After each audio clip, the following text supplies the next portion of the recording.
So I wanted to make a little video about gap years, sabbaticals. I think you can call them different things. But for me personally, talking about graduating high school and then moving on to university and then taking gap years in between. So that's when you don't have an education yet, like pre-education, I guess you can say. Um, and I did write down a few notes so that I don't forget everything. So I might look down at my computer, but that's just so that I make sure that I include everything I want to include in the video. First, I just want to say that I know taking gap years and not having to go directly into education or university is a very privileged thing. And I think depending on where you live in the world, it might be more or less common. Where I'm from, it's very common. It is the norm.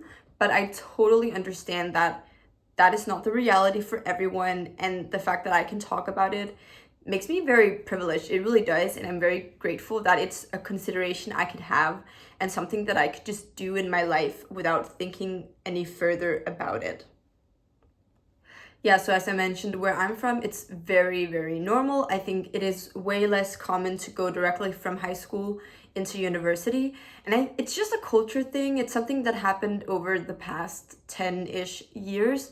So I can't really say anything specific about it. It's not that people hate school or anything like that. I think it's because, again, you're able to have jobs, save, travel, kind of do whatever you want and experience stuff as a young person. And so people really take this opportunity. And I also did that. I decided to take one gap year and I spent most of my time working and traveling. So that's mainly the experience that I have in terms of gap years. So yeah, I just want to talk a bit about my gap year, what I did, but also like the reality of having a gap year, what it's like day-to-day life, and how I feel about it now, and like whether I would recommend it, if I feel like my one gap year was enough, should I've done more, and just some thoughts and feelings about it, of course, coming from my personal perspective. So, as I said, I spent all of my money traveling. That was really my priority. And I counted, and I believe I visited 13 countries. And about 8 of them were new countries. So, countries that I had never visited before. So, I will just put in a little list of the countries, and the ones that are marked are the new countries. So, the countries that I had never been to and I experienced for the first time. Yeah, so this actually totaled to me visiting 5 continents, 3 of which were new continents that I had not been to. That was Oceania, South America, and Asia. Which also means that now I've actually visited all 6 inhabited continents, which I think is pretty cool. And for me, it's a really big milestone being only 20 years old and having visited all of those continents. So I'm very, very grateful that I was able to finance and arrange for me to be doing all of these travels. A little bit about why I decided to do a gap year. I think it's very personal. I did it because all of my friends did it. It's not really an inspirational reason. I didn't feel like I lacked freedom or I was tired of going to school, but everyone around me took a gap year, so I thought, oh, it must be something that you do. I guess it's gonna be really fun. And you just want to follow along with your peers. I think that's very normal. I don't think I took like an irrational decision in that sense. But that was mainly why I decided to take a gap year, because I already knew that I wanted to pursue dentistry. I already knew that I was gonna apply for the dental school. So it really was just to try it out. And I was very open-minded about maybe liking it, maybe wanting more years, maybe hating it and being like, I'm just gonna go straight off to university. So yeah, that was just my initial motivation. So a little bit about the experience itself. Now, when you graduate, you can obviously have money saved from part-time jobs you did in high school, and I had a lot of money saved, but I decided to put those towards moving out. So those were money that I made throughout my high school years, and I decided that I would not touch that savings account. So I had to kind of start from scratch on making money in terms of traveling. So the way that you do that is obviously by working. You can get different kind of jobs when you're straight out of high school and you don't have like a further education. And I just worked at a grocery store, nothing glamorous, nothing fancy. You know, I did obviously a lot of more hours than a high school student would do. I wasn't full time, but I think I ranged about like 35 hours a week, which is a decent amount. And that also meant that I was able to save quite a lot of money. Because the thing is that traveling is actually quite expensive. It depends on where you want to go, for sure. But things like, you know, plane tickets and even things like vaccinations and all of these extra kind of unforeseen costs, they do add up in the end. So you do need to consider that traveling, especially for longer periods of time, will cost you quite a lot of money unless you want to compromise a lot. And I know that some people do feel fine compromising and taking the cheapest of the cheapest. That's not me personally. We're all different, and that's just not something that I find amusing. So worked quite a bit, and I had to save a lot of that money because, well, yeah, that was the only way for me to build up the savings that I had to start from zero. And this also means that your daily life does consist of working. I think sometimes there's this glamorized picture that if you take a gap year or you take time off from major obligations, that you're just gonna walk out the door, feel free, you're gonna have all these great ideas flow to you, and you're just gonna execute all of these really cool things. And the truth is that you probably aren't.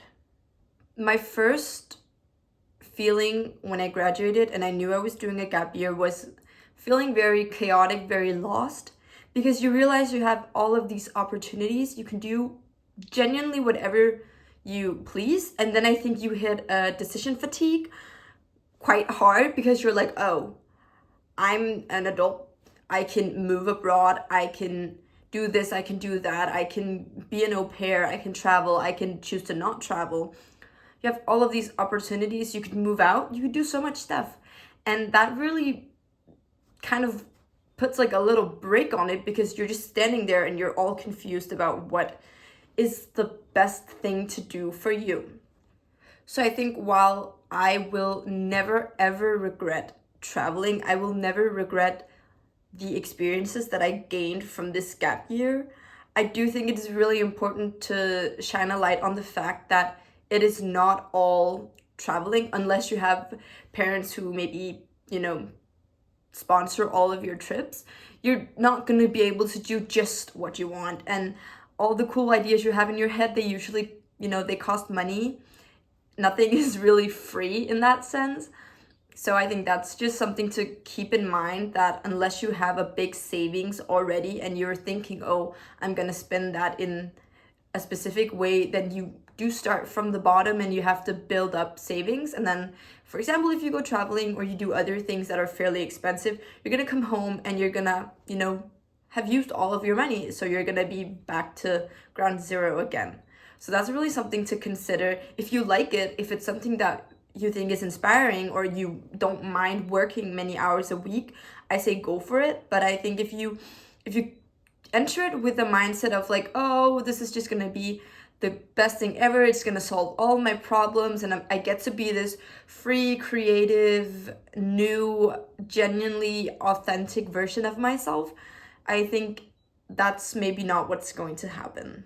Because I definitely never felt like when I was in my gap year that it had solved all of my problems, or that I felt like renewed and that I was all of a sudden this new different person, because you aren't. Your circumstances are different now. You maybe don't have to go to school, you don't have to go to university, but again, since nothing is for free, you have to work, or you're just gonna sit there and you realize that unless you had a very, very specific plan in your head, then those plans aren't magically gonna appear. They're not just gonna, you know, fall down from the sky.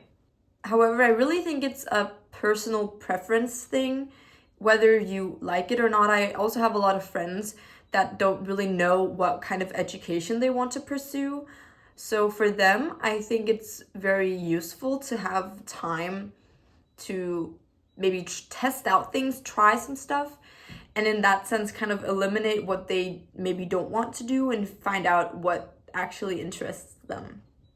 So yeah, I just wanted to end off by talking about how I feel in terms of recommending it and in terms of if I wanted to take more gap years. Personally, I'm very happy I didn't pursue more gap years. From moving out, which I did last summer, and starting university, I have matured a lot. I think I grew a lot more as a person during that process than I did during my gap year. And so for me, it actually inspires me to not recommend an obscene amount of gap years, but instead think about how there are some things you want to do in life when you're young, and I think you should pursue those. But you should also be open to the fact that sometimes starting something new like university might make you change. It might, give you other ways of seeing life, other interests, and new things you want to discover. I think as an 18 or 19-year-old, you obviously want to experience the world, and I think that is so fair, and I did that myself, so I'm not gonna sit here and hate on that. I just think that you need to think about maybe what do you genuinely want? Do you have bucket list items? Do you have specific things that really speak to you? And I think you should do those. But I think it's also very, very important to remember that when you're 25, you can also travel, or you can also do some of those things. And sometimes when you get older, you find new interesting aspects and new things you want to discover. I think sometimes people treat it as if unless you do it when you're straight out of high school, it's not good enough. That you can't go on a cool travel when you're 28. But I just think that that's not true. I think you should definitely consider how much of it is a genuine want and a genuine pull, and how much of it is kind of scarcity or thinking that you have to do all of these stuff right now because if you don't do it now, you're never going to be able to do it. I think that's just not how I see it. In terms of recommending it to other people, if you have the means to do it, I think you should, of course, look into it. However, I also think if you don't have the means, you don't have the money or just the circumstances to do such a thing, that you are not essentially missing out. So yeah, these were just a few of my thoughts on gap years. I don't really think it's something that you can make a full conclusion on. I can just speak from my experience. And yeah, so I hope you guys enjoyed my little talk about this.